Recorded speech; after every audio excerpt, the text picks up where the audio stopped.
Natalie Wood was one of the brightest stars of Hollywood's golden age, captivating audiences with her performances in films like West Side Story and Rebel Without a Cause. But in November 1981, her life was tragically cut short under mysterious circumstances.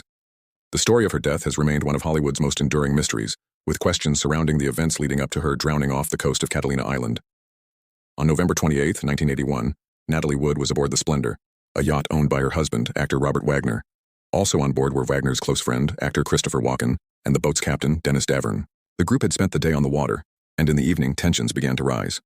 Accounts of the events that night vary, but what is known is that an argument broke out between Natalie and Robert Wagner, allegedly over her growing closeness with Walken.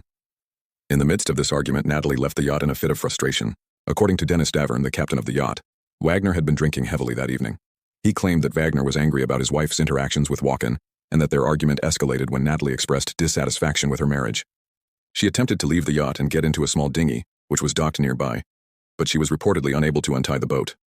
Her body was later discovered floating in the water, several hundred yards away from the yacht. The initial police investigation ruled Natalie's death an accidental drowning, stating that she had somehow fallen into the water while trying to board the dinghy. However, the investigation quickly became mired in suspicion. There were inconsistencies in the accounts given by the people aboard the yacht. Robert Wagner, who was the last person to see Natalie alive, provided conflicting statements about what had happened. In 1982, the coroner's report concluded that Natalie had drowned, but there were signs of bruising on her body, leading some to question if foul play was involved.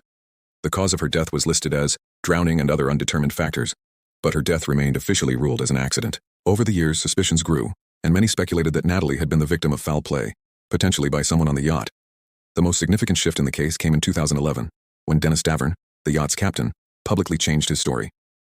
He revealed that he had lied during the initial investigation, and that he believed Robert Wagner had been involved in an argument with Natalie just before her death. Davern's testimony reignited the investigation, and in 2011, the Los Angeles County Sheriff's Department reopened the case.